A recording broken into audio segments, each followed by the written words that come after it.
Quand on a 20 ans, on n'accepte pas le déclin. C'est un clown qui soutient les énergies fossiles, qui soutient l'économie carbonée, qui soutient tout ce qui détruit finalement ce que nous avons en commun, c'est-à-dire notre monde. L'histoire les jugera complices de crimes contre l'humanité et nous les jugerons avant elle.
Waouh. Super. Eh bien, bonjour à toutes et à tous, chers publics, chers camarades, cher monsieur l'eurodéputé. Merci d'avoir accepté notre invitation et merci à tous d'être parmi nous ce soir à l'occasion du premier débat de l'année en amphi Edgar Faure, le mythique Amphi 8 des Dauphinois. Nous sommes ravis de vous rencontrer ici à l'occasion de cet échange sur des questions européennes, climatiques, mais aussi au sujet des droits humains. Fidèle aux traditions de notre association Dauphine Discussion Débat, je commencerai par vous présenter avant de laisser la parole à mes camarades Agathe Clark et Enora Ndiaye-Martin qui auront le plaisir de converser avec vous. Le public pourra ensuite vous poser vos questions grâce au micro que nous ferons passer dans la salle. Monsieur Glucksmann, il faut reconnaître qu'écrire votre présentation n'a pas été une tâche facile. Vous arborez de nombreuses casquettes, vous essayant à de nombreux métiers et oscillant entre différentes opinions politiques. D'aucuns auront la critique facile et y verront une preuve d'incohérence, cherchant la contradiction dans vos prises de position. Mais si ces derniers vous dépeignent parfois comme une girouette politique, vous êtes indéniablement unique en votre genre et difficilement qualifiable. Vous-même n'êtes d'ailleurs pas en capacité d'expliquer clairement votre métier. En effet, à la question « Quel est votre métier ?», vous répondez « C'est la pire question pour moi. J'ai toujours été portée par les décisions de l'instant. » Certains vous jugent opportuniste, mais n'êtes-vous pas plutôt un homme chanceux ? Votre engagement est simple, défendre les droits humains et protéger la démocratie. Je vais essayer de synthétiser au mieux votre parcours sans déroger à la réalité.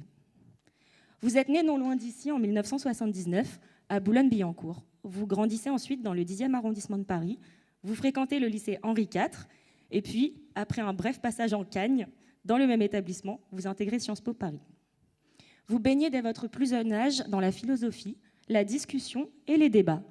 En effet, votre père, André Glucksmann, lui-même philosophe et élève de Raymond Aron, pourfendeur de l'URSS et de son idéologie, plaide inlassablement les causes des opposants aux régimes autoritaires.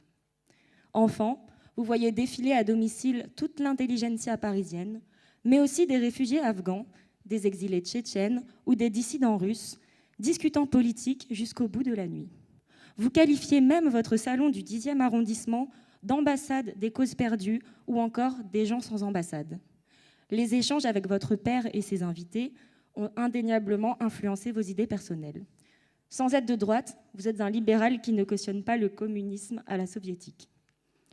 Vous avez alors toutes les caractéristiques du bobo parisien de gauche et portez l'étiquette de fils d'eux. Mais cela... Ok. Mais cela ne vous importe pas. C'est quoi ce traquenard? Vous reconnaissez quand même faire partie de celles et ceux qui sont armés pour profiter du cours des choses. Vous rêvez d'aventure et vous souhaitez toujours sortir de votre zone de confort, à commencer lorsque vous décidez d'effectuer un stage dans un journal français en Algérie plutôt que de continuer vos études à l'Université de Columbia. Pendant vos études, vous prenez part à des associations et fondez notamment, avec votre père et vos amis, Études sans frontières pour permettre à des étudiants venus de Tchétchénie d'étudier à Paris. Vous avez l'habitude de travailler avec votre père dont vous partagez les idées, notamment dans les années 2000 au Cercle de l'Oratoire, un cercle de réflexion atlantiste, puis en coécrivant le livre « Mai 68 expliqué à Nicolas Sarkozy » en 2008, en soutien à ce dernier. Ah ben non, je ferai les corrections après alors. Ok. En 2004, vous réalisez 2 documentaires. Le premier, Tuez-les tous, en vous rendant au Rwanda pour dénoncer le génocide des Tutsis, puis le deuxième sur la révolution orange en Ukraine. Vous y rencontrez Mikhail Saakashvili, à l'époque président de la Géorgie, et vous devenez son conseiller, officieux puis officiel, de 2005 à 2012, et vous tentez de faire entrer le pays à l'OTAN et dans l'Union européenne. En Géorgie, vous rencontrez et épousez Madame Zgouladze, vice-ministre de l'Intérieur géorgienne, avec qui vous aurez votre premier enfant. La fin de la présidence de celui que vous considérez comme, je vous cite, un ami avant tout, signe votre retour en France, où vous oscillez entre différentes professions, journaliste, écrivain ou encore cofondateur d'une société de publicité, vous semblez chercher votre future voie. En 2015, votre premier ouvrage, Génération Gueule de Bois, manuel de lutte contre les réacts, qui appelle les jeunes au sursaut citoyen après les attentats de Charlie Hebdo, connaît un franc succès. Cette même année, sur le plateau de On n'est pas couché, vous rencontrez votre compagne actuelle, Léa Salamé, matinaliste chez France Inter. 3 ans après et toujours pas couché, vous devenez parent pour la 2e fois. Vous entrez sur la scène politique française en 2018, quand vous lancez le parti Place Publique pour une société plus juste, sociale et écologique. Critiqué par la gauche à cause de votre passage en Géorgie et vos antécédents sarkozystes, le Parti socialiste hésite à s'allier à vous en vue des européennes. En effet, vous interrogez souvent les esprits quant à votre positionnement politique. Vous expliquez vous considérez spontanément de gauche, mais entre votre soutien à Sarkozy puis à Hamon et vos critiques de Macron, vous êtes pour beaucoup difficile à suivre. Avec vous, le clivage gauche-droite semble impertinent et dépassé. Il peut y avoir des bonnes idées et des bonnes personnes des 2 côtés. Finalement, vous êtes élu aux élections européennes en 2019 à la tête d'une liste réunissant Place Publique, le Parti socialiste et Nouvelle Donne. Là, vous êtes d'abord désigné vice-président de la sous-commission des droits de l'homme du Parlement européen et vous siégez à la commission des affaires étrangères ainsi qu'à celle du commerce international. Puis, le 23 septembre 2020, vous êtes élu président de la commission spéciale sur l'ingérence étrangère dans l'ensemble des processus démocratiques de l'Union européenne, dont vous avez soutenu la création, avec en ligne de mire la Chine et la Russie. En décembre 2020, vous accueillez une délégation de Ouïghours rescapés des camps dans votre bureau et vous êtes, pour vous citer, saisi de vertige face à cette horrible réalité. Vous décidez immédiatement d'agir et votre discours « J'accuse » à la tribune du Parlement devient rapidement viral. Cependant, vous n'êtes pas soutenu par les politiques, considérant que ce sujet, bien que réel, n'intéressera pas la population. Vous prouvez le contraire en mobilisant des millions de personnes sur les réseaux sociaux, en particulier avec la vague bleue sur Instagram, plus de 3 millions de partages de ce fameux carré bleu ciel. Avec plus de 650 000 abonnés, vous êtes certainement le plus instagrammeur des politiques. Cette mobilisation casse le présupposé de l'indifférence et tous ensemble, nous montrons que s'exprimer sur les réseaux sociaux est utile. Cela se traduit par des actions concrètes, à commencer par les États-Unis qui ont sanctionné 11 entreprises chinoises. Par la suite, des produits issus de l'esclavage des Ouïghours sont bannis du marché européen. Et rien que la semaine dernière, la ville de Bordeaux a refusé l'agrandissement du Zara de la rue Sainte-Catherine du fait des accusations qui portaient sur la firme de prêt-à-porter. En effet, vous mettez les jeunes à l'honneur et vous êtes persuadés que la jeunesse a le rôle le plus important à jouer en politique. Le problème est qu'elle n'est pas représentée. Il n'y a pas de débouché politique à son implication et vous voulez changer cela. Votre dernier livre, Lettre à la génération qui va tout changer, paru en août 2021, est un appel à la mobilisation et au changement. On n'a pas 20 ans pour rien et surtout pas pour attendre. Vous le dites à juste titre, à 20 ans, on veut être acteur et maître de son destin. Vous êtes un essayiste au sens large du terme. Plus qu'écrire, vous essayez, et vous essayez en politique. Vous voulez changer le monde et vous y essayez quoi qu'il n'en coûte. En dénonçant le crime contre les Ouïghours, vous êtes déclaré persona non grata en Chine. Vous ne pouvez donc plus entrer sur le territoire ni y faire affaire. Vous n'avez pas hésité à enflammer le Parlement, les médias et les réseaux sociaux pour vous faire entendre et arriver à vos fins. À votre manière, vous luttez pour des justes causes et permettez à notre société d'évoluer. En bref, vous êtes aujourd'hui pour de nombreux jeunes, et j'imagine pour beaucoup ici présents, un exemple d'engagement. Vous contribuez grandement à nous donner et redonner espoir et une fervente envie de changer les choses, ou du moins d'essayer. Monsieur, vous êtes la preuve concrète que la mobilisation, sous n'importe laquelle de ses formes, peut amener à des changements de grande envergure, et pour cela, je vous en remercie.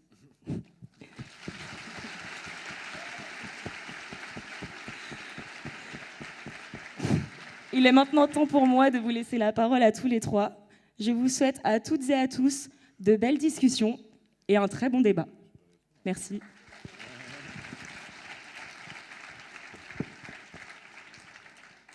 Bonjour Monsieur Glucksmann. Bonjour. Merci encore de nous faire l'honneur de votre présence ce soir. Pouvez-vous réagir brièvement à ce portrait de vous, s'il vous plaît, en étayant votre parcours politique et les moteurs de vos combats? Déjà, bonsoir à toutes et à tous. C'est génial l'entrée avec la musique et tout. On a l'impression dans un meeting, quoi. C'est fou. Oui, non, merci beaucoup pour le portrait. Après, il y a quelques petits trucs qui sont erronés. Alors, sur mon lycée, c'est pas grave, mais c'était pas le lycée en 4, c'était le lycée Lamartine, mais ça changera pas le monde. Sur le stage en Algérie, c'était dans un journal algérien, en fait, ce qui était d'autant plus étrange pour moi, parce que en fait, je décidais au dernier moment de partir, faire mon stage et mon semestre hors les murs, qui finalement durera 1 an, en Algérie, mais j'étais le premier stagiaire français de la presse francophone algérienne. Et donc, c'était un moment incroyable pour moi, qui m'a défini en tant qu'être humain.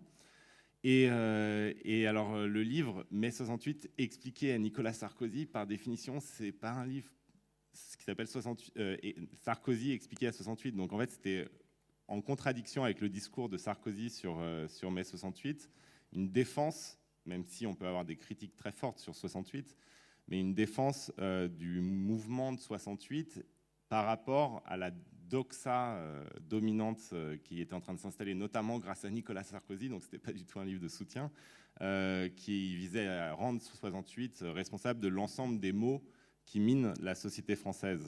Alors je pense que vous êtes trop jeune pour vous en souvenir, mais le dernier discours de Nicolas Sarkozy dans sa campagne de 2007, c'était une attaque en règle contre mai 68, comme si mai 68 était le sujet le plus actuel pour la société française. Tout d'un coup, le dernier débat de la société française autour de ces élections, c'était 68.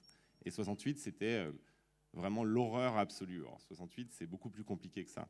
Donc voilà, c'est les 3 choses. Après, il y en a sûrement d'autres, mais c'est pas grave. Et sur... oui, moi, je pense qu'il y a surtout un conservatisme partout. C'est-à-dire que je vois au Parlement européen à quel point, quand on se bat pour une cause, les catégories prédéfinies volent en éclats. C'est-à-dire que quand on décide... Ah oui, et sinon, la rencontre avec les Ouïghours, c'est septembre 2019. Et pas 2020, mais sinon... et ça a son importance, parce qu'en fait, ça montre à quel point c'est long de construire une cause, de mener un combat, et ça ne vient pas en un tweet ou en un clin d'œil.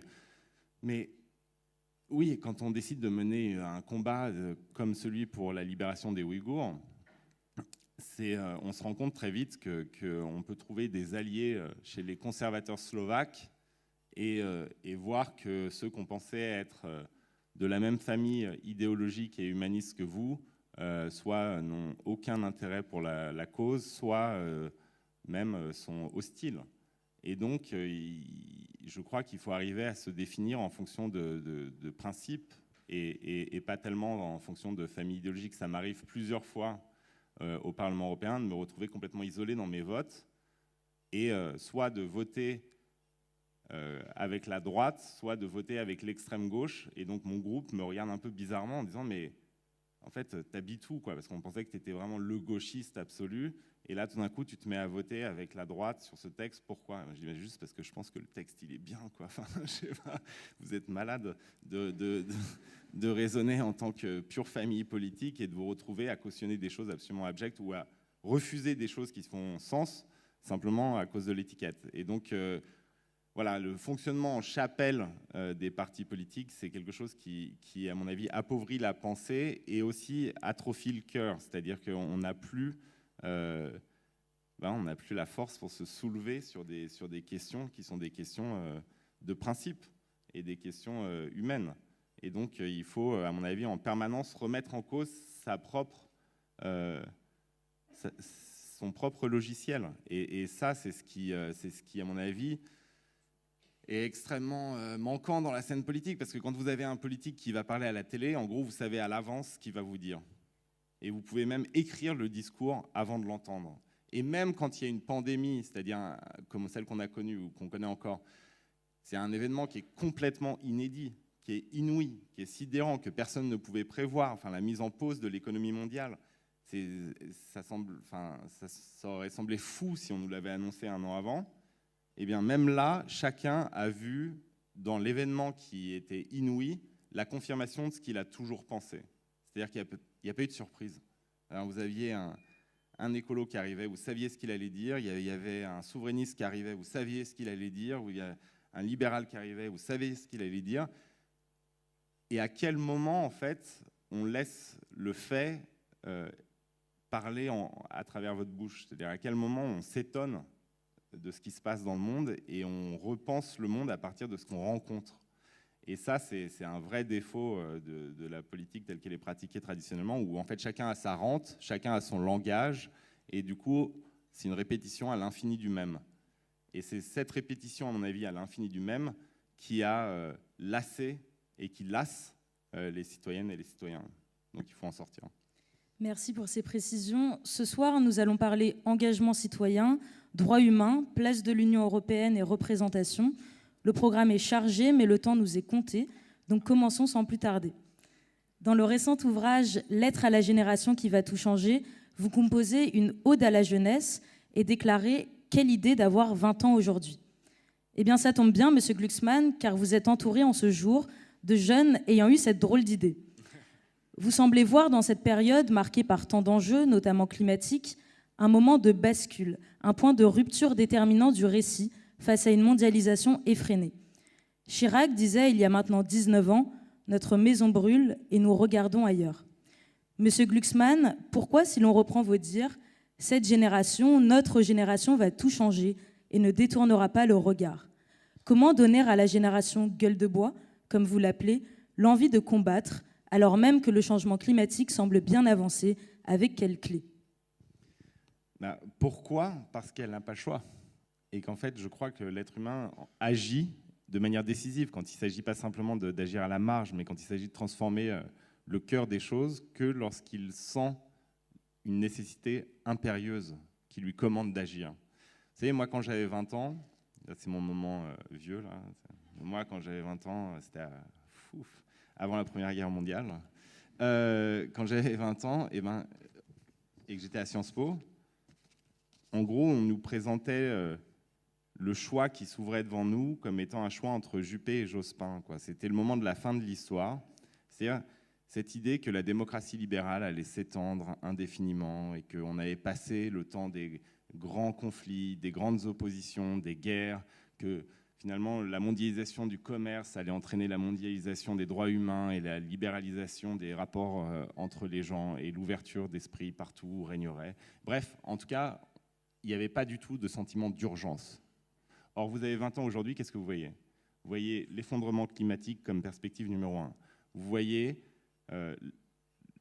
la casse sociale qui a été entraînée par la globalisation. Ce que vous voyez, c'est partout des mouvements autoritaires montés, remettant en cause les principes de la démocratie au cœur même des vieilles démocraties européennes. Donc, vous êtes dans un moment qui est beaucoup plus tragique. Et ce tragique-là, c'est ce qui rend la politique nécessaire. C'est-à-dire que si la société va bien, si tout roule, ben, finalement, la politique, c'est un luxe que seuls quelques-uns vont se payer. Ça devient un hobby. C'est pour des gens qui rêvent d'avoir des voitures de fonction, qui ont besoin d'huissiers pour vivre dans ce monde. Et au contraire, si le moment est tragique, si la société ne va pas bien, et si les choses ne vont pas d'elles-mêmes, eh bien la politique redevient finalement nécessaire et occupera le cœur de vos existences. Et donc, finalement, vous n'avez pas le choix. Et à la lumière du dérèglement climatique, je crois qu'il y a une inversion des rôles en fait dans la société. C'est-à-dire que traditionnellement, on pense naturellement qu'un jeune de 15 ans ou 20 ans, c'est pas sérieux, quoi. C'est fait pour fumer des joints, sortir avec des gens, faire la fête, c'est avoir des idées un peu utopistes sur les choses, oui, mais finalement, se laisser porter et vivre sa vie. Alors qu'un homme en costume-cravate et avec son attaché-caisse qui signe des accords de libre-échange, ça, c'est quelqu'un qui est sérieux. Eh bien, à la lumière du dérèglement climatique, il y a une inversion des rôles dans la société. C'est-à-dire que tous ceux qui continuent comme si de rien n'était à signer des accords de libre-échange, qui continuent comme si de rien n'était à participer au grand déménagement du monde, qui continuent comme si de rien n'était à faire perdurer les mêmes systèmes de production et de consommation, eh bien, ce sont eux les clowns, ce sont eux les personnages comiques. Et le jeune homme ou la jeune fille de 20 ans qui descend dans la rue, qui met son lycée ou sa fac en grève sur la question climatique, tout d'un coup, a un rapport au monde beaucoup plus sérieux. Et cette inversion-là, eh bien, elle est constitutive d'un moment de crise, en fait. Et un moment de crise, c'est aussi, c'est-à-dire que je ne veux pas vous déprimer, c'est aussi un moment où finalement votre vie peut prendre un sens extrêmement important. Vous n'avez pas le choix entre Juppé et Jospin. Vous avez devant vous des choix beaucoup plus essentiels. Et donc, vous allez prendre la politique au sérieux, contrairement aux générations précédentes, parce que vous savez que ce qui se joue, ce n'est pas juste quelque chose de marginal. Ce qui se joue, c'est quelque chose d'essentiel. Et c'est ce rapport-là à la politique qu'on avait perdu en Europe et que, à mon avis, je le pense vraiment, vous allez rétablir, mais pas parce que vous êtes meilleur, pas parce que vous êtes mieux, pas parce que les autres étaient moins bien, mais parce que finalement, vous n'avez pas le choix. Vous êtes obligé de prendre la politique au sérieux. Et vous êtes obligé eh bien, de vous poser des questions qui sont beaucoup plus essentielles que Juppé et Jospin. C'est-à-dire des questions sur la structuration même des échanges mondiaux, des questions sur l'organisation de la démocratie, des questions sur ce que c'est que l'identité, des questions qui sont beaucoup plus fondamentales en réalité que les questions que je me posais quand j'avais 20 ans. À présent, parlons crise de la représentation. Vous croyez au fait que la volonté politique est la colonne vertébrale de l'histoire et encourager la jeunesse à saisir la puissance de son pouvoir décisionnel. Les chiffres des dernières élections sont équivoques. Au régional, c'est 82% des 18-35 ans qui se sont abstenus. Vous parlez de la jeunesse comme engagée, comme incarnation du changement, d'un changement positif pour la société. Comment expliquer qu'elle n'exprime pas cet engagement dans les urnes ? Son abstention est-elle symptomatique d'un désenchantement de notre système représentatif ? Autrement dit, pourquoi cette jeunesse est-elle engagée, mais pas ou peu politisée ? C'est tout le paradoxe. C'est-à-dire que moi, j'ai écrit ce livre pour me battre aussi contre le stéréotype qui est véhiculé dans beaucoup de médias ou même dans des discussions au resto ou autour d'une table dans un salon. C'est des stéréotypes qui dépeignent la jeunesse comme étant individualiste, narcissique, les yeux rivés sur ses écrans.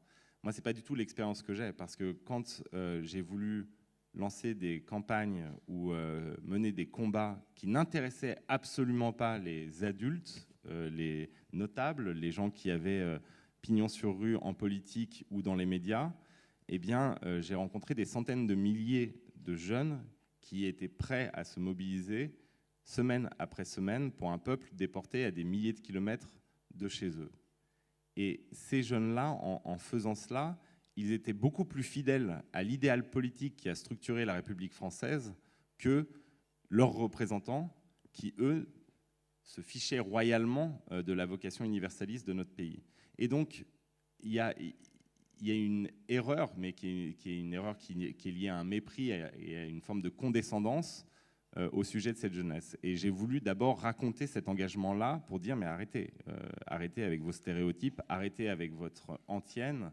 Finalement, les jeunes Français sont prêts à l'engagement. Ça ne veut pas dire qu'ils vont voter, parce qu'ils ne vont pas voter. Et donc, ça doit poser une question sur ce que c'est que cette scène politique qui est plus capable de justement servir de débouché à cet engagement. Et moi, ça n'enlève pas la responsabilité individuelle de chacun d'entre vous. Il faut voter, même si on n'est pas excité par le choix qui est proposé. Mais ça doit d'abord interroger les partis politiques, ça doit d'abord interroger les leaders politiques. Comment se fait-il que sur la question climatique ou sur la question des Ouïghours ou sur d'autres questions, eh bien, les jeunes soient à l'avant-garde des mobilisations, mais pas des petits nombres et pas simplement les centres-villes. Quand on a lancé les comités de soutien de solidarité avec les Ouïghours, c'est plus de 300 qui ont été créés dans toute la France et c'est vraiment pas du tout que les centres-villes bobos, pour répondre à la caricature de tout à l'heure. C'est aussi les quartiers populaires, c'est aussi des villes moyennes, c'est aussi des villages qui se sont mobilisés. Donc c'est dans toute la France qu'il y a eu cet élan-là. Et à chaque fois, c'était des jeunes qui les créaient, ces comités. Et donc, comment ça se fait que la politique, la scène politique, n'arrive plus à capter cette énergie, que la démocratie puisse à ce point fonctionner sans cette sève qui est apportée dans la cité par la jeunesse. Et bien ça c'est une question qui est à poser aux partis politiques, c'est une question qui est à poser aux leaders politiques, c'est une question qui est à poser aux journalistes politiques. Comment on a pu à ce point priver de sève la scène politique? Et je crois que c'est largement lié à la forme des partis politiques, c'est lié aussi au fait qu'en fait, je crois que les gens de 20 ans sont en attente d'un discours politique qui soit infiniment plus sérieux que le discours qui est servi aujourd'hui. Et dans ce que je disais tout à l'heure, je pense qu'il y a un décalage entre la gravité du moment et finalement l'absence de sens épique, l'absence de sens tragique des leaders politiques. Il y a un misfit entre une élite qui a été formée dans un univers qui n'existe pas et qui ne correspond plus au monde actuel. C'est-à-dire que je vois, moi, quotidiennement à Bruxelles, à quel point les dirigeants européens ont été élevés dans un monde et formés pour un monde, armés pour un monde qui n'est pas du tout le monde violent dans lequel on est, nous, obligés de vivre et dans lequel eux aussi sont obligés d'agir. C'est-à-dire que dès qu'il y a Loukachenko ou Poutine ou Xi Jinping qui imposent un rapport de force, je les sens tétanisés parce qu'ils n'ont pas été formés pour ça. Et quand ils sont face au dérèglement climatique, ils sont capables de sortir des grandes phrases, comme Jacques Chirac il y a 19 ans, et même plus maintenant, à Johannesburg, l'humanité est en péril, mais il dit ça, et le lendemain, il continue les subventions à l'agriculture productiviste, la signature des accords de libre-échange, enfin, la politique que lui-même a toujours cru devoir appliquer, sans jamais la questionner ou la changer ou la mettre en relation avec les mots qu'il prononce à Johannesburg. Et donc, quand il y a des grands sujets, des grands périls, des grands problèmes ou des grandes confrontations, on sent qu'ils sont complètement désarmés. Et je crois que finalement, c'est aussi ça qui explique ce décalage. C'est-à-dire que quand on se mobilise pour les droits humains ou pour l'égalité sociale ou pour la transformation écologique et qu'on voit la scène politique, on a un moment de déception aussi, de recul, de rejet.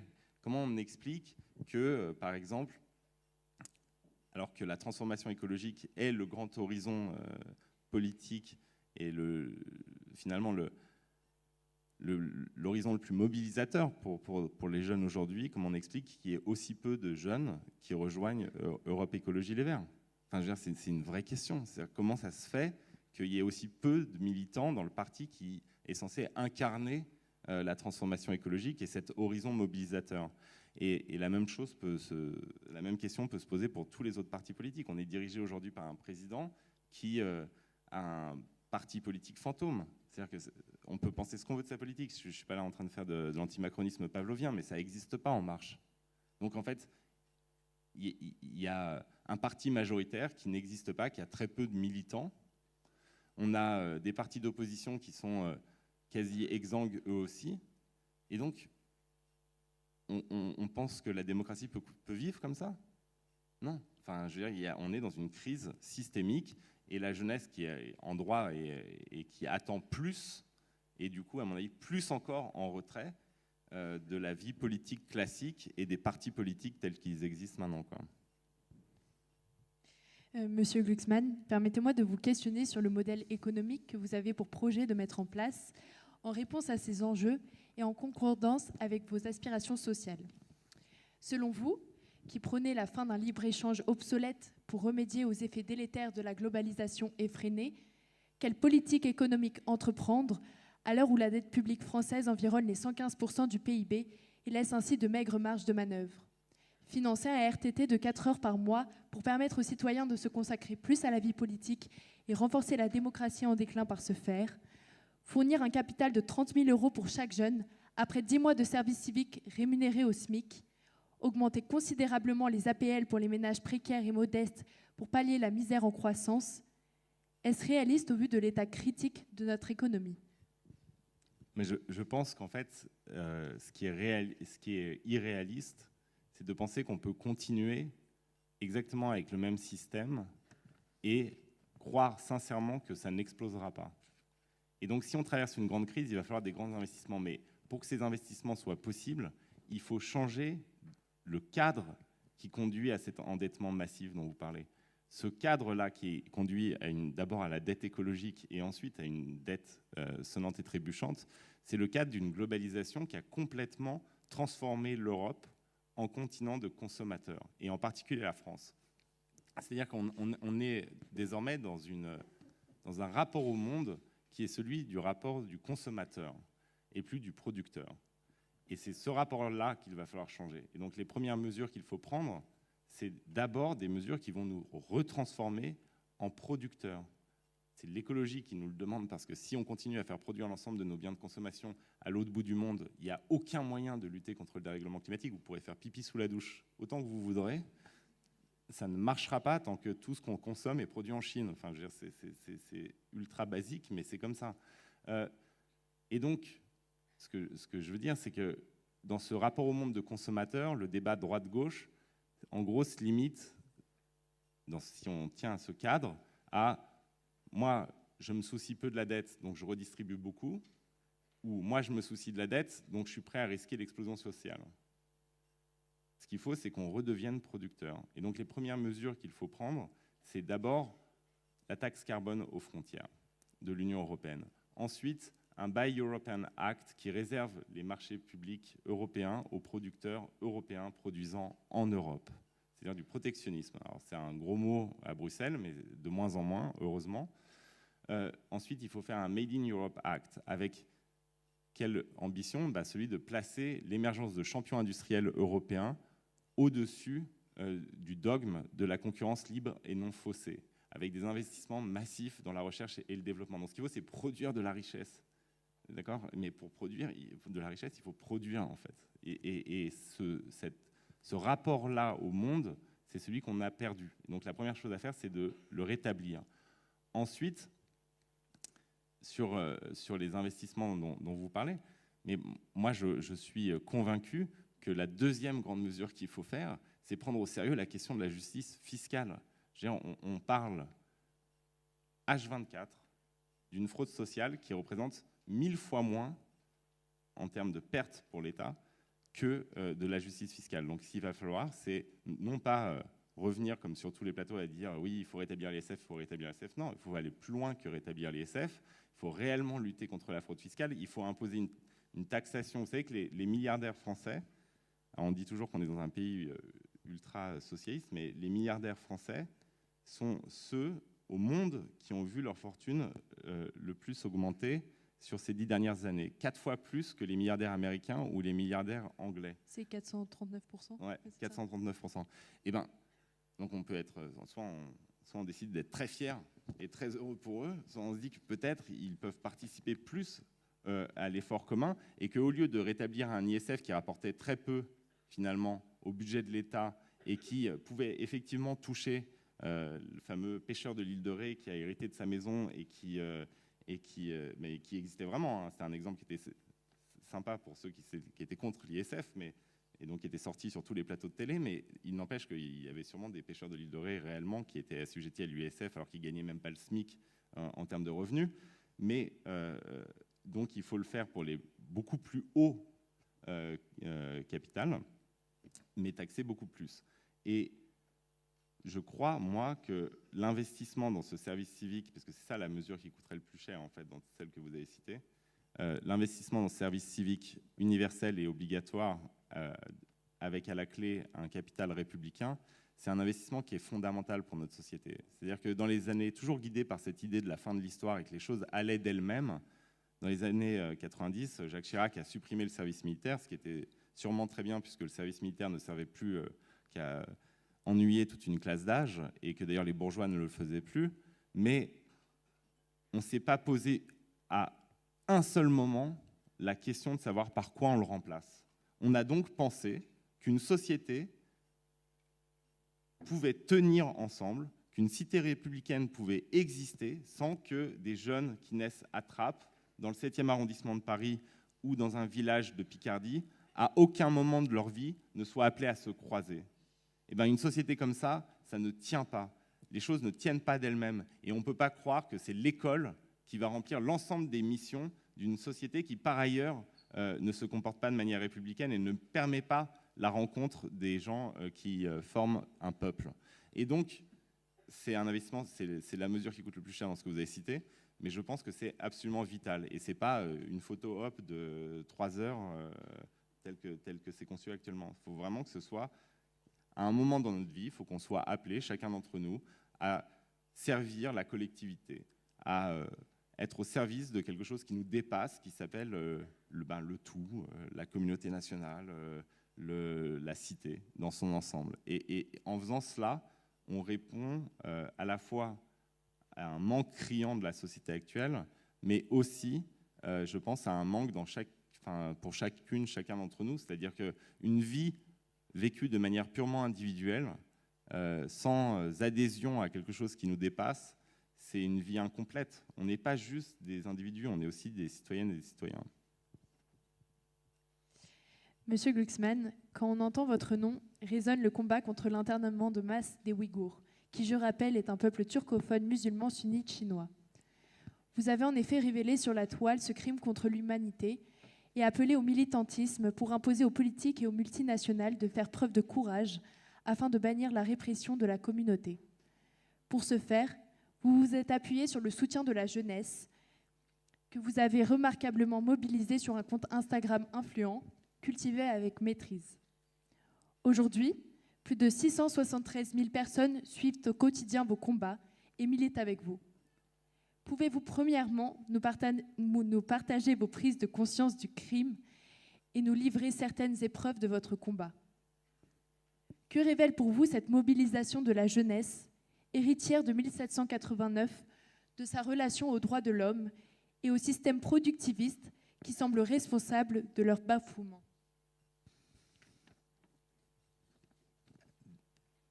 Pour moi, j'étais comme, je pense, beaucoup de gens qui sont engagés dans le combat pour les droits humains. Je savais qu'il y avait quelque chose d'horrible qui se passait avec les Ouïghours, mais j'avais aucune conscience de l'ampleur du crime et je m'étais jamais vraiment penché sur la question. Et au début de mon mandat, en septembre 2019, j'ai accueilli une délégation de rescapés des camps chinois, des Ouïghours, qui sont venus et qui ont témoigné sur la nature du crime et sur son ampleur, et qui sont arrivés avec des chiffres, avec des expériences, dans un rendez-vous qui devait durer une demi-heure et qui finalement a duré 4 heures. Je me suis surpris, en fait, pendant tout le rendez-vous, à être pris de vertige, c'est-à-dire au-delà de l'horreur qui m'était racontée, ce qui me perturbait, ce qui me donnait envie de vomir même, c'est le décalage entre la nature et l'ampleur du crime et l'indifférence, le rien qui existait en Europe autour de ce crime.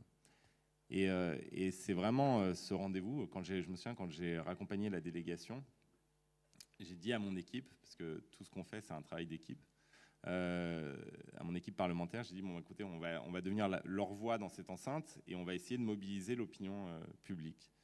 Et le premier réflexe qu'on a eu, c'était d'appeler les dirigeants de gauche et écolo, humanistes, tout ce qu'on veut, pour leur dire, bon allez, on y va, on fait quelque chose. Je leur ai expliqué ce qui se passait, ce qu'on m'avait dit. Ensuite, on a fait les recherches, on a commencé à interviewer plein de rescapés des camps. Ensuite, on a monté des dossiers, on a interrogé les rares chercheurs qui se penchaient sur la question. On a rencontré les rares journalistes qui avaient pu aller sur place.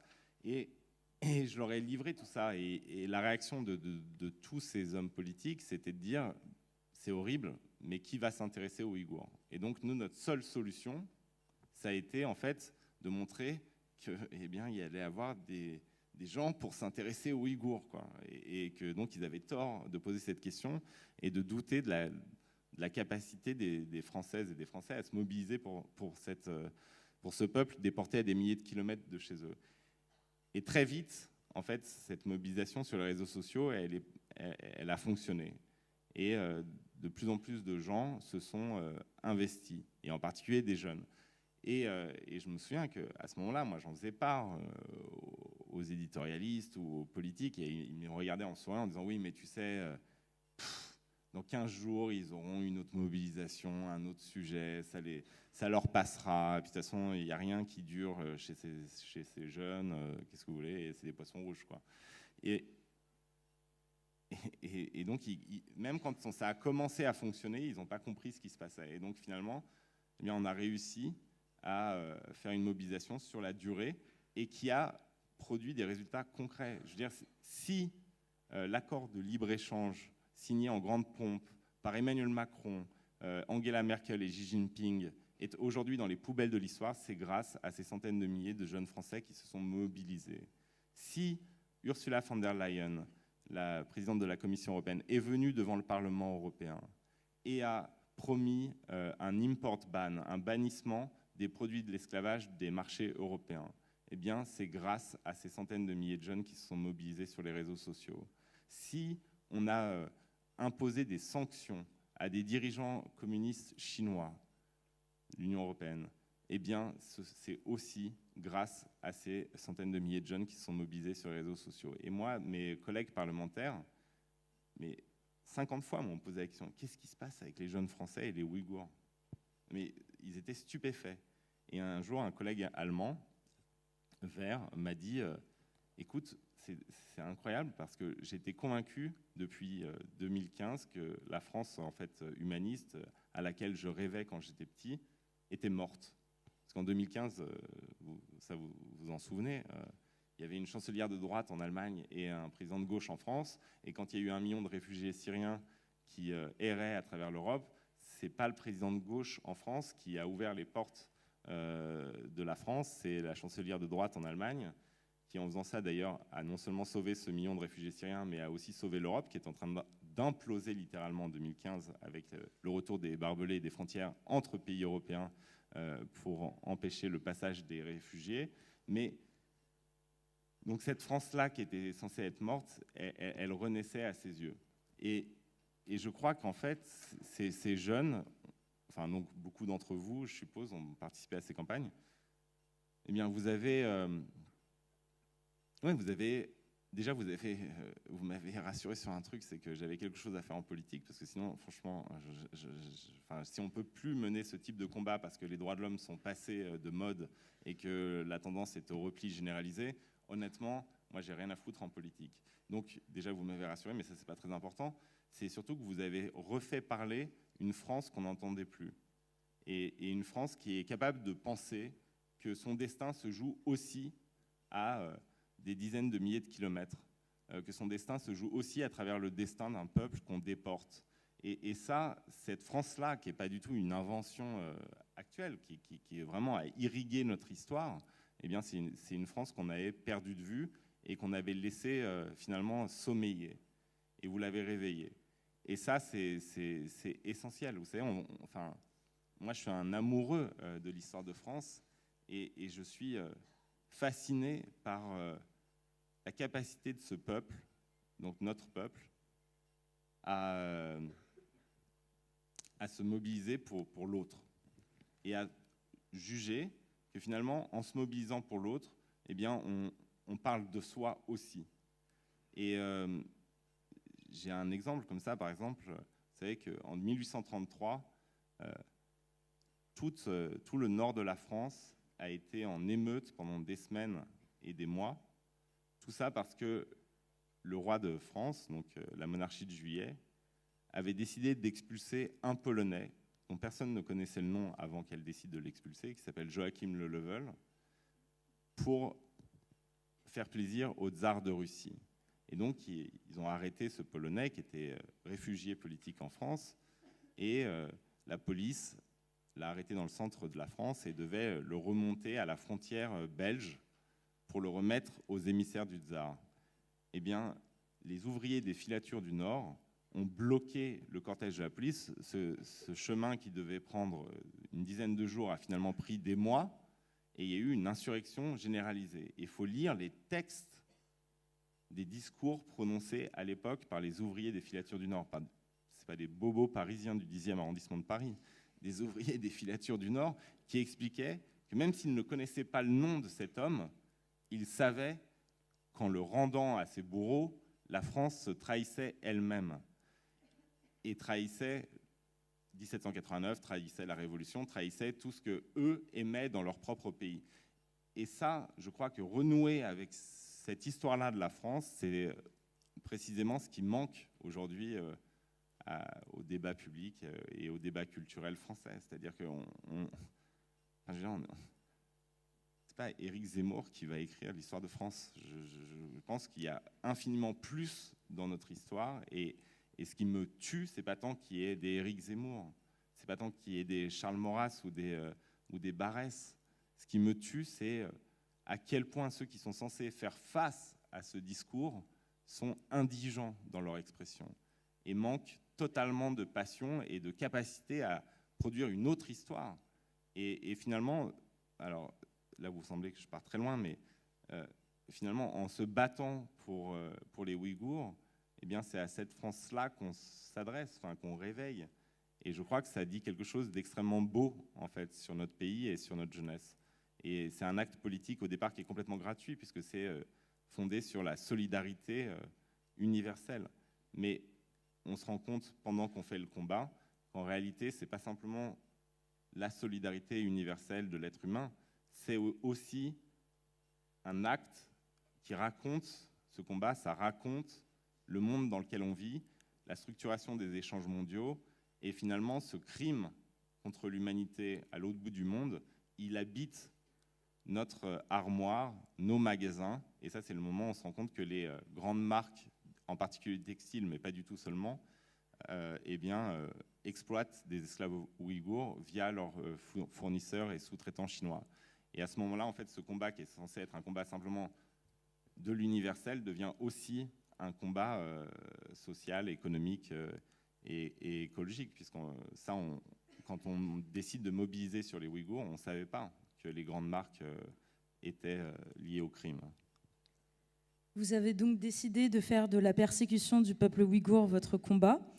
Ainsi, vous encouragez votre communauté sur les réseaux sociaux à mettre la pression sur les multinationales à coups de partage, de likes et de mentions.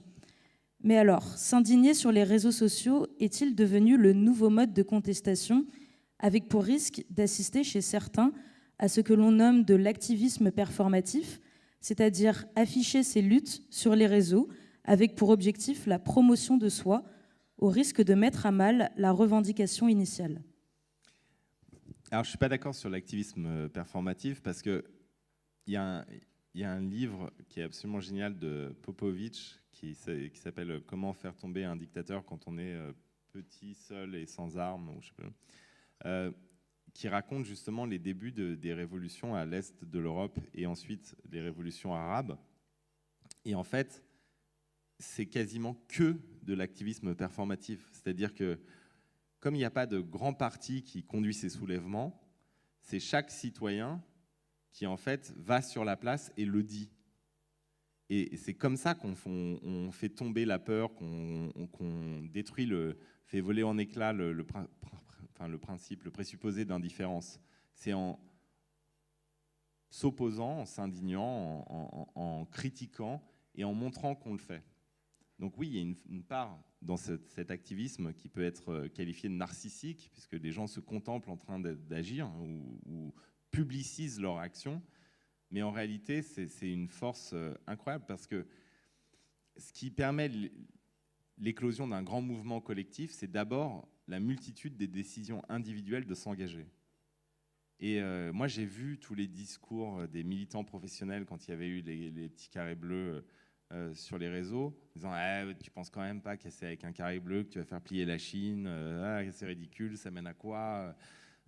C'est vraiment un discours débile, un mode d'action puéril, nanana. Donc tout le monde avait une leçon à donner, tous ces militants professionnels, mais en réalité, avec ces petits carrés bleus, avec ces interpellations, eh bien finalement, les jeunes qui ont participé à ces actions ont fait infiniment plus que l'ensemble des dirigeants politiques sur une question aussi centrale qu'un crime contre l'humanité.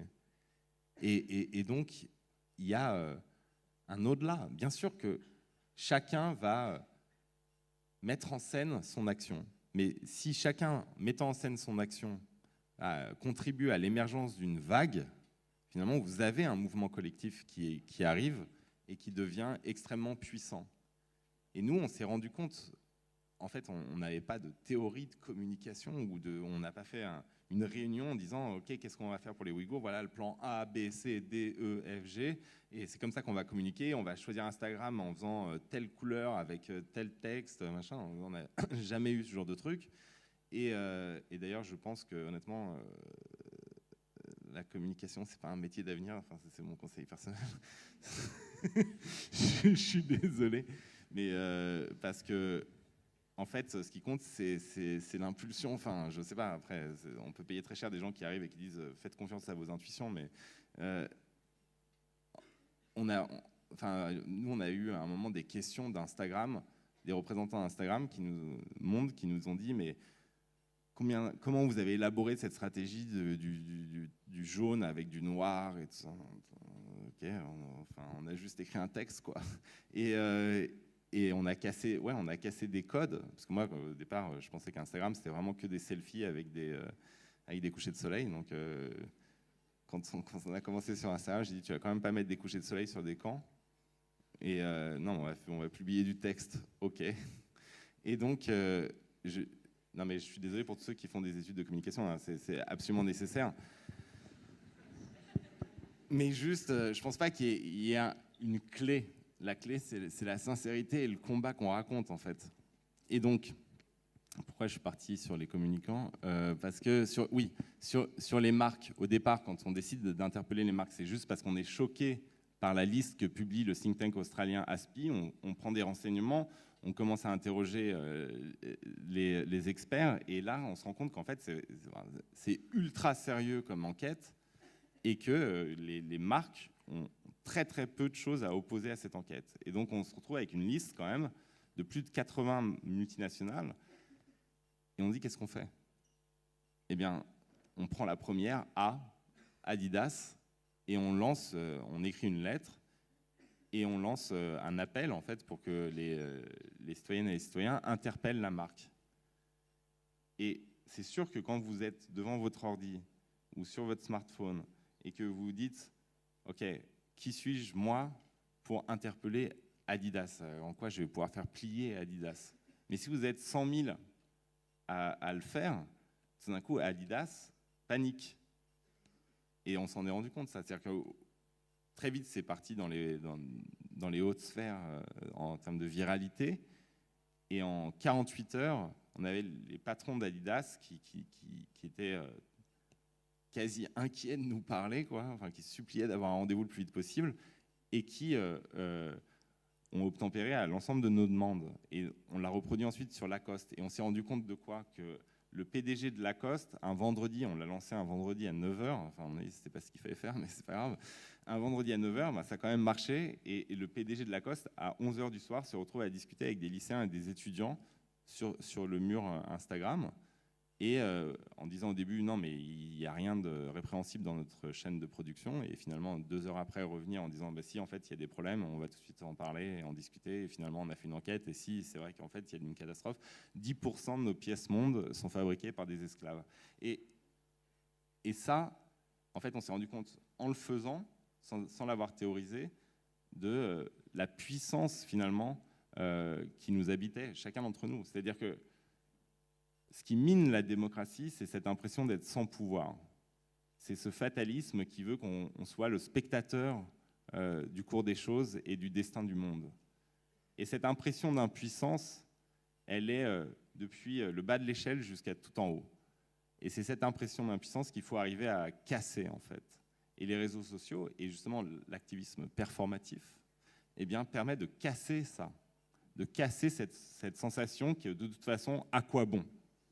Voilà, cette question que chacun a en tête, et avant d'agir ou de s'indigner, qui est à quoi bon? Eh bien, cette manière de s'engager et de rendre public son engagement, c'est aussi quelque chose qui est contagieux, parce que dans la société, on est structuré par des phénomènes de mimétisme. Et ces phénomènes de mimétisme peuvent être extrêmement dangereux et appauvrissants, mais peuvent aussi avoir une vertu. Et là, en l'occurrence, eh bien, que chacun rende public son engagement, ça incite de proche en proche l'engagement à devenir massif. Donc je suis en désaccord sur les critiques de l'activisme performatif. Vos méthodes de sensibilisation apparaissent parfois manichéennes. Vous semblez en effet porter un jugement affirmé sur ce qui est bien ou mal. Vous partagez une vision assez péremptoire de la société. Ne pensez-vous pas que cette manière de véhiculer vos convictions puisse être perçue moralisatrice et décourageante pour votre audience? N'avez-vous pas ainsi l'impression de contribuer à la polarisation de la pensée, laquelle participe amplement au renforcement de l'extrémisme?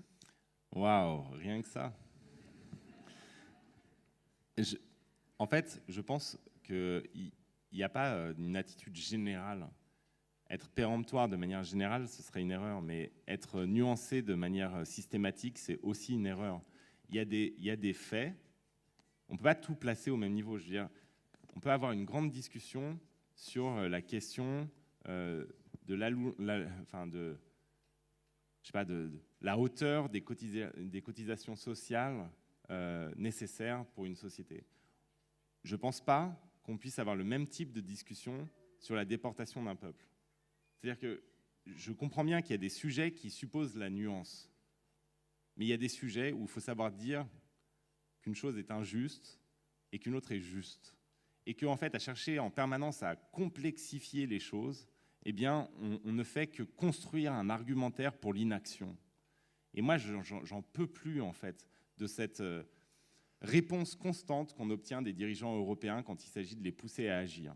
C'est plus complexe, c'est plus complexe, c'est plus complexe, c'est plus complexe, mais surtout, tout est toujours plus complexe. Là, on a eu une expérience incroyable en commission du commerce international. On auditionne la patronne des douanes américaines parce qu'ils ont passé un import ban sur les produits de l'esclavage. C'est hyper simple, franchement, c'est hyper simple la manière dont elle l'expose. Les résultats, 1500 cargos arrêtés, tant de pourcents venaient de là, tant de pourcents venaient de là. Voilà combien d'entreprises américaines ont participé, ont été donc lésées par nos actions. Nanana. Tout est hyper simple. Juste derrière, on a le débrief par la patronne de la DG Trade, donc la DG Commerce, la Direction Générale du Commerce à la Commission européenne. Et vous savez que le commerce, c'est quand même le cœur du pouvoir européen, on pourra y revenir. Mais tout ce qui était simple devient infiniment complexe. C'est impossible. C'est extrêmement compliqué, c'est extrêmement compliqué, c'est extrêmement compliqué. En fait, c'est ça parce qu'elle ne veut pas le faire. Elle ne veut pas le faire, donc elle va nous expliquer pendant des heures à quel point c'est complexe. Mais en réalité, bannir les produits de l'esclavage de nos marchés, non seulement c'est nécessaire en termes d'humanisme, c'est fondamental comme action, et ça aura un impact immense sur les décideurs des crimes contre l'humanité, mais en plus, c'est bon pour nous, enfin, c'est bon pour notre économie, pour nos producteurs. Enfin, je veux dire, Et là, ça devient impossible, parce qu'effectivement, ça va léser des intérêts extrêmement puissants. Si vous bannissez les produits de l'esclavage de nos marchés, eh ben, j'aimerais autant vous dire qu'Inditex va avoir des sérieux problèmes à l'avenir, et que de la même manière, Volkswagen va peut-être vendre moins de voitures sur le marché européen. Mais en tout cas, la manière finalement de nous expliquer à quel point c'est complexe, ce n'est qu'un argument pour justifier l'inaction. Et donc, il y a des moments où il faut savoir dire les choses de manière extrêmement abrupte, parce que sinon, rien ne changera jamais. Si notre rapport au monde nuance tout, on ne change jamais rien. Parce que toute action en dehors des clous suppose à un moment une décision de changer, donc une simplification du monde, ou alors l'acceptation du monde simple en tant que simple. Et donc voilà, moi je ne pense pas du tout avoir le même jugement péremptoire sur toutes les choses, mais je pense qu'il y a certaines choses qui nécessitent un jugement péremptoire, et en tout cas une forme d'engagement qui soit claire. Par exemple, mais ça ne doit pas nous conduire au sectarisme ou au dogmatisme. Quand on dit, il y a ces marques, on fait nos campagnes sur les marques, et on se rend bien compte que certaines marques accèdent à nos demandes, d'autres n'en ont strictement rien à faire. Que ce soit Zara ou Nike, eh bien, on n'a pas réussi à les faire plier. Et donc la seule manière de chasser l'esclavage des chaînes de production, des marques qui structurent notre quotidien, c'est une loi. Donc on part sur ce combat de la législation européenne sur le devoir de vigilance des entreprises, qui est une loi extrêmement simple, c'est un principe juridique extrêmement simple, qui est qu'aujourd'hui, dans le monde tel qu'il est structuré, Zara, qui ne produit rien, n'est responsable juridiquement de rien. Et Nike, qui ne produit rien, n'est responsable juridiquement de rien. Et donc finalement, toutes ces multinationales qui ont délégué l'acte de produire à des sous-traitants ou à des fournisseurs, eh bien, se sont exemptées de toute forme de responsabilité. Donc on vit dans une sorte d'impunité structurelle pour ces multinationales. Et le devoir de vigilance, c'est simplement de dire, désormais, Zara et Nike seront responsables de l'ensemble de leur chaîne de valeur, c'est-à-dire tout ce qui permet de fabriquer une chemise Zara ou de fabriquer une chaussure Nike, Nike et Zara doivent devoir en répondre. Donc s'il y a des crimes qui sont commis sur la chaîne de production, eh bien leur responsabilité juridique doit être engagée. Et cet acte-là, qui est un acte simple, qui du coup peut sembler péremptoire, mais qui est fondamental si on veut changer la globalisation, eh bien pour le faire passer, si je suis dogmatique, c'est mort. Enfin, sinon, il faudrait qu'il n'y ait que des clones au Parlement ou qu'il n'y ait que des gens de gauche qui veulent vraiment faire passer cette loi-là. Or, c'est un secret pour personne, il n'y a pas une majorité écrasante de bolcheviks au Parlement européen. Et donc, il faut aller parler à des libéraux irlandais, des conservateurs slovaques, et essayer de trouver un langage commun qui permette de faire passer cette idée simple. Et donc, ça suppose de justement pas être dogmatique, de pas être sectaire. Mais moi, je ne crois pas à la nuance permanente. C'est-à-dire que je pense qu'il faut être nuancé sur plein de sujets, mais il faut aussi avoir des principes structurants extrêmement clairs qui, finalement, redonnent de la noblesse au débat politique. Si on pense tous des choses extrêmement tièdes, à quoi sert la politique? C'est pour ça que moi, je suis même contre ceux qui font signer des pétitions, j'en ai jamais signé une, à tire-larigot sur le thème « il faut absolument interdire Zemmour de parler à machin, il faut interdire machin d'aller à tel endroit, il faut faire ça... » Non. Je combats, mais je suis aux antipodes absolus, mais justement, c'est un combat. Enfin, il doit y avoir un débat, on est une cité. Et donc, dans ce débat et dans ce combat, l'interdiction de l'opinion de l'autre, c'est juste un signe de faiblesse et de manque de conviction dans ses propres opinions. Donc il faut être capable d'assumer des conflits, et des conflits durs. On ne va pas faire semblant de trouver en permanence un terrain d'entente, et en même temps Glucksmann et en même temps Zemmour. Enfin, ça peut pas, une société ne peut pas tenir là-dessus. Malheureusement, le temps file, donc nous allons devoir passer aux questions du public, si vous le voulez bien. Il y a une dernière question sur l'Europe, quand même. C'est un sujet qui est assez important, je pense. Un petit sujet. Ouais. Et la Chine aussi. Vous êtes député européen depuis 2019. Vous avez donc désormais une vision claire des enjeux qui se présentent à l'Union européenne et de son potentiel. Vous considérez aujourd'hui le vieux continent comme le vassal, l'enfant protégé des États-Unis, et l'estimé attentiste, soumis à la servitude d'une Chine expansionniste en quête de domination. Comment l'Union européenne peut-elle peser sur la scène internationale?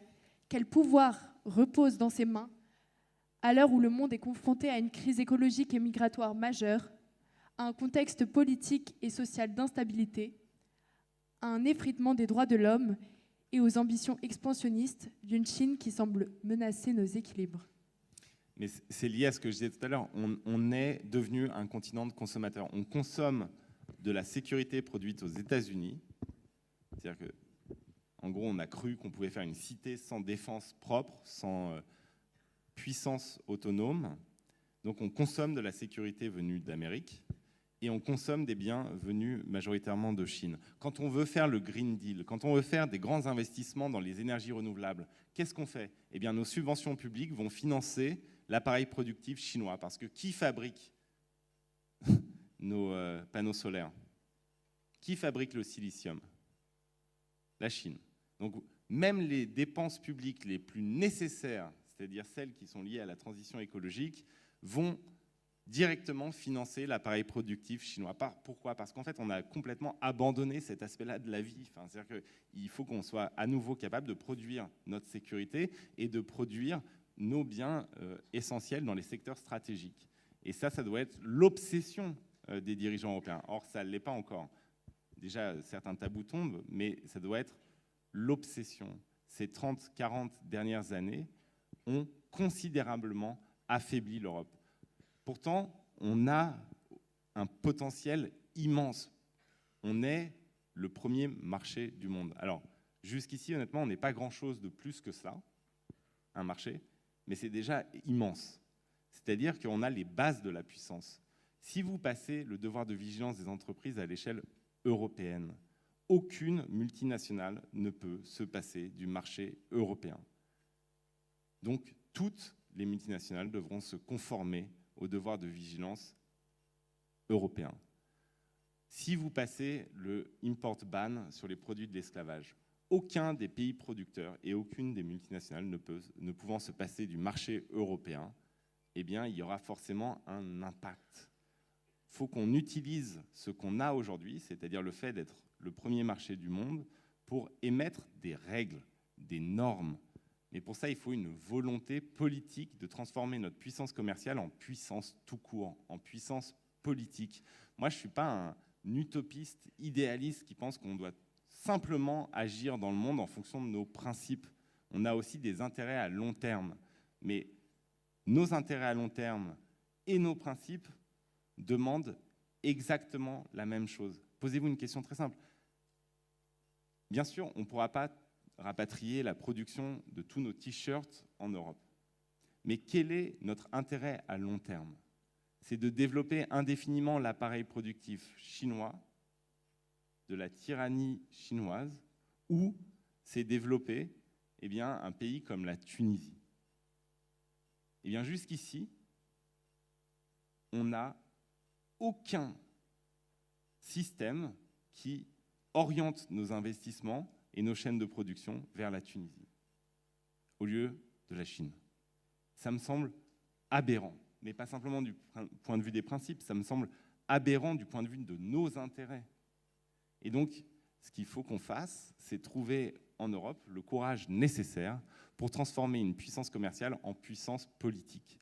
Et ça passera nécessairement par le fait de léser certains grands groupes privés européens qui ont lier leur destin, mais de manière quasi consubstantielle désormais, avec à la fois la production chinoise et l'appareil productif chinois et le marché chinois. Et ça, c'est quelque chose qu'on a du mal à faire en Europe. C'est-à-dire qu'il y a un moment où même un pays ultra-libéral comme les États-Unis, quand l'État américain décide de s'attaquer aux intérêts d'une compagnie américaine, il le fait. En Europe, on est super bon pour donner des leçons aux Américains sur l'économie sociale de marché, mais à quel moment la puissance publique européenne ou même d'un État membre s'oppose à des grands intérêts privés structurant leur vie sociale? À aucun moment. Et ça, c'est un immense problème. C'est-à-dire que quand on débat, par exemple, des Ouïghours ou des politiques commerciales vis-à-vis de la Chine et des sanctions vis-à-vis des responsables chinois, on n'a pas affaire au Parlement à des lobbyistes engagés, payés par le gouvernement chinois. On a affaire à des lobbyistes engagés et payés par les grandes entreprises européennes. Parce que ces grandes entreprises, comme Volkswagen, Siemens ou Inditex, eh bien, sont devenues de facto des ambassadrices du gouvernement chinois dans le débat public européen. Et donc, ça pour dire, en fait, le moment où on arrivera à s'opposer à certains intérêts privés en Europe, à ce moment-là, on sera prêt à devenir une puissance politique.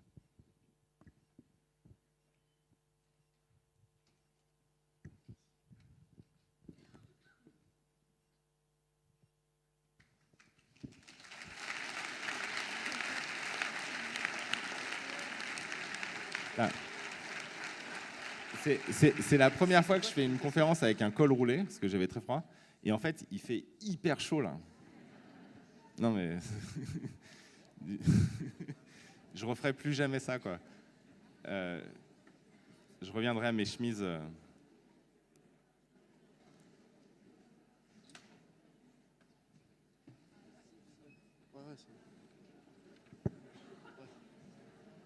Bon, il y a des questions ?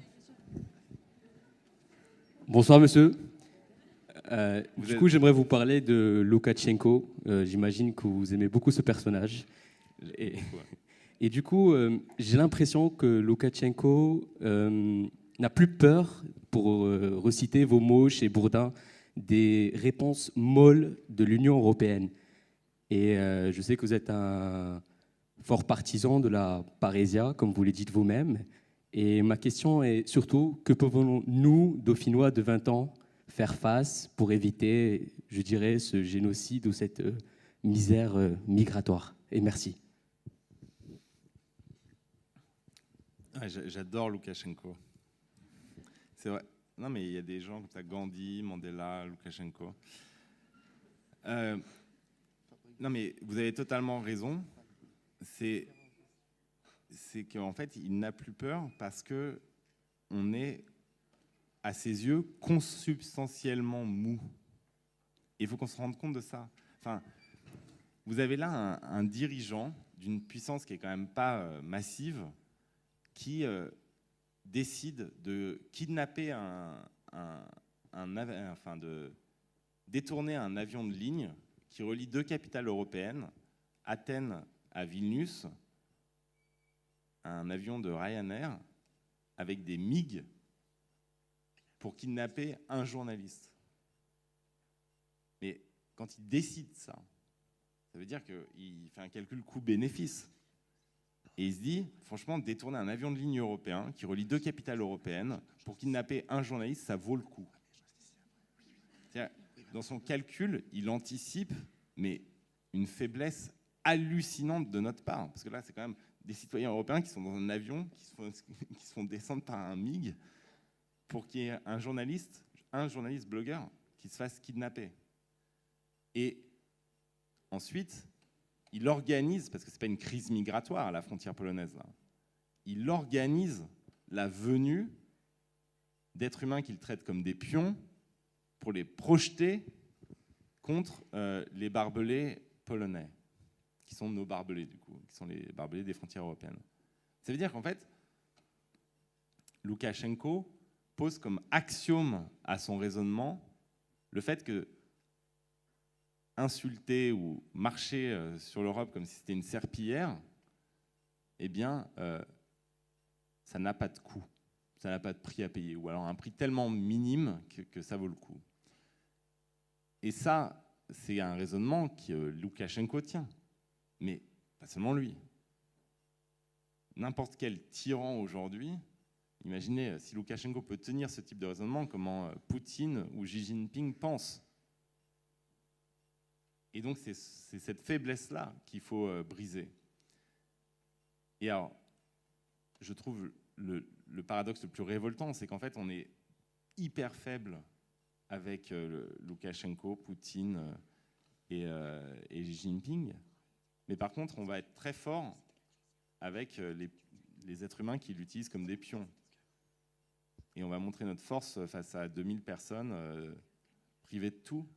Enfin, je veux dire, il y a un vice dans notre attitude qui est grave. Et quand moi je milite au Parlement européen pour qu'on définisse une politique migratoire européenne et une politique de l'accueil à l'échelle européenne, c'est pas simplement sur des sujets, sur des principes de droits humains. C'est aussi parce que je vois bien à quel point notre absence de politique migratoire nous rend otages, à quel point elle nous rend faibles. Vous avez par exemple la chute de Kaboul avec le triomphe des talibans. Ce triomphe, il a été rendu possible par l'implication, mais beaucoup plus que l'implication, par la planification de toute cette opération par les services secrets pakistanais. Tout le monde le sait, ici, et c'est une évidence absolue. Au lieu de discuter de l'attitude qu'on doit avoir vis-à-vis de l'État pakistanais, et notamment, parce que je suis en commission commerce internationale, s'interroger sur le fait que le Pakistan bénéficie de tarifs douaniers complètement préférentiels et ultra avantageux, alors même qu'il installe les talibans au pouvoir à Kaboul. Au lieu de faire cela, ce qui serait une réaction normale de puissance, on court auprès des autorités pakistanaises pour leur promettre plus d'argent à condition qu'ils bloquent une vague migratoire qui n'a toujours pas eu lieu. Et on s'aplatit en disant « mais s'il vous plaît, gardez les Afghans, faites en sorte qu'ils ne s'en aillent pas ». Et donc en fait, notre panique face à la question migratoire prend le dessus sur absolument toute autre considération et nous rend faibles. Elle nous rend faibles et elle nous rend otages de n'importe quel régime autoritaire. Et donc, la chose qu'il faut obtenir, mais enfin, je ne sais pas si c'est vous qui allez l'obtenir, mais c'est déjà, sur la question de Loukachenko, c'est déjà qu'on arrête de croire que parce qu'on interdit à des gens qui ne vont pas en Europe de venir en Europe ou qu'on gèle les comptes de gens qui n'ont aucun compte en Europe, que ça va avoir un impact. C'est-à-dire que si on veut être pris au sérieux par Loukachenko et par Poutine, il faut des mesures beaucoup plus strictes et il faut des mesures beaucoup plus fermes. On a reçu la leader de l'opposition bélarusse, elle nous a dit, enfin c'est son peuple, enfin la présidente légitime d'ailleurs, mais elle nous a dit c'est son peuple, nous vous demandons des sanctions beaucoup plus lourdes. Et quand des députés ont dit mais c'est quand même des citoyens biélorusses qui vont souffrir, elles disent mais on est déjà en train de crever en fait. Donc nous ce qu'on veut c'est que le régime souffre. Or le régime, eh bien ce qui fait sa puissance, c'est les exportations de potassium, c'est les réexportations de gaz, et donc couper. Et là, vous serez pris au sérieux par Loukachenko. Mais si jamais on ne rétablit pas notre capacité de dissuasion, si jamais on ne devient pas sérieux sur ces questions de rapport de force, eh bien, on va continuer à se faire marcher dessus. Moi, en tant que président de la commission sur les ingérences étrangères, j'ai disséqué la guerre hybride, c'est le terme qui est déclenché contre l'Union européenne. En pleine pandémie, vous avez le système hospitalier irlandais qui est attaqué par des hackers liés aux services secrets russes.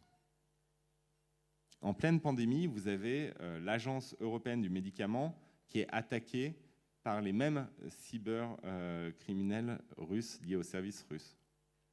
Et enfin, tout ça, c'est des actes qui ne sont pas des actes d'hostilité diplomatique, c'est des actes qui ont des conséquences immenses. et qui sont perpétrés sur le territoire européen, même si c'est virtuel. Et donc on est dans un rapport où en fait, ces dirigeants autoritaires pensent qu'il n'y aura aucun prix à payer. Vous attaquez des hôpitaux en Irlande. Mais à quel niveau de sentiment d'impunité il faut être pour ordonner ce type d'attaque en pleine pandémie?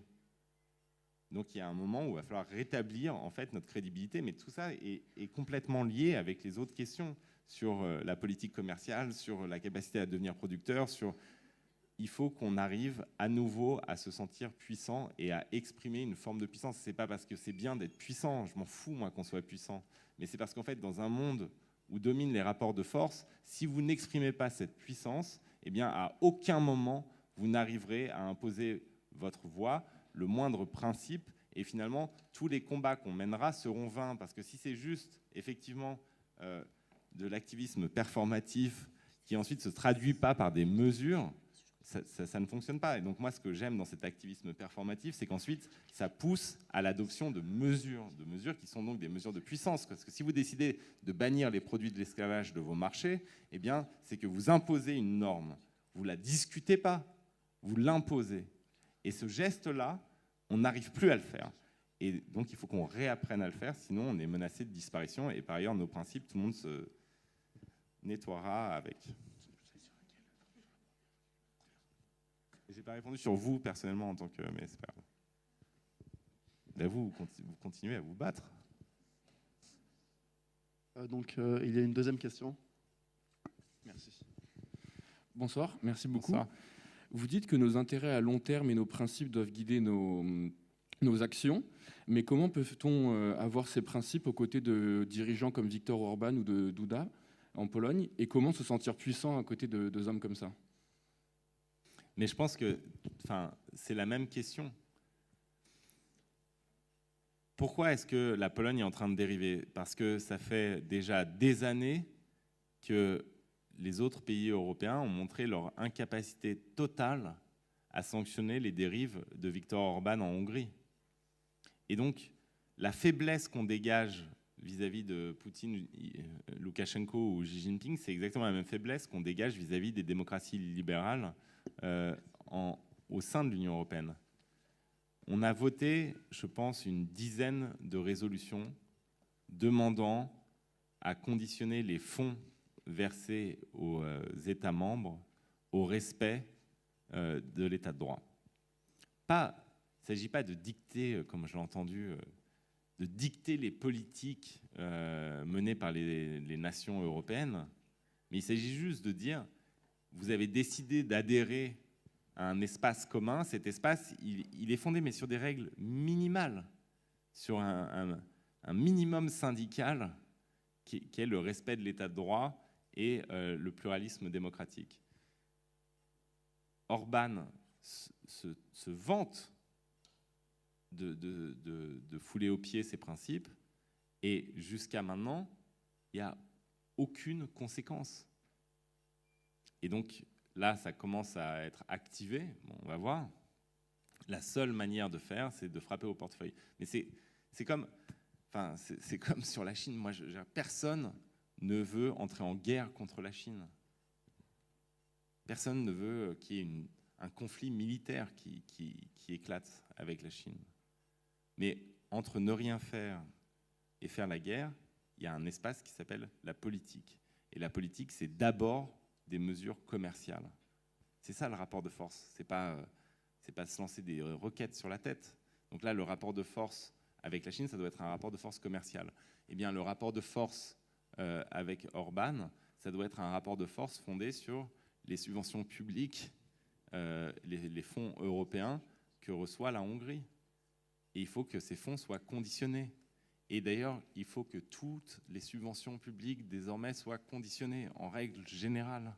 Et quand on entend des dirigeants dire qu'on ne peut pas conditionner les aides aux entreprises, je pense que c'est la même erreur. C'est qu'en fait, tout argent public dépensé, tout fonds doit avoir un sens. Et donc, on doit conditionner. Et ça, c'est pareil, c'est comme le bannissement, ça doit être des choses qui s'imposent. Voilà, parce que c'est l'intérêt général de le faire ou parce que nos principes de base le réclament. Mais effectivement, tant qu'on n'arrive pas à se faire respecter par Viktor Orban, bon courage pour se faire respecter par Xi Jinping. Ça, c'est sûr. Et on fait étalage de notre faiblesse. Pourtant, ce n'est pas très compliqué. Hein. Et d'ailleurs, si on avait une politique ferme à l'égard de Viktor Orban, il tomberait beaucoup plus vite aux élections qu'aujourd'hui, puisque c'est toujours la même histoire, il n'y a pas de prix à payer pour sa politique. On ne place jamais les gens devant un choix. Notre faiblesse fait qu'on a l'impression qu'on peut tout avoir. Mais en réalité, on ne peut pas tout avoir. Enfin, soit on respecte l'état de droit et on a les fonds européens, soit on ne respecte pas l'état de droit et on n'a rien à faire avec ces fonds. Et comme en plus ces fonds permettent largement d'enrichir sa famille...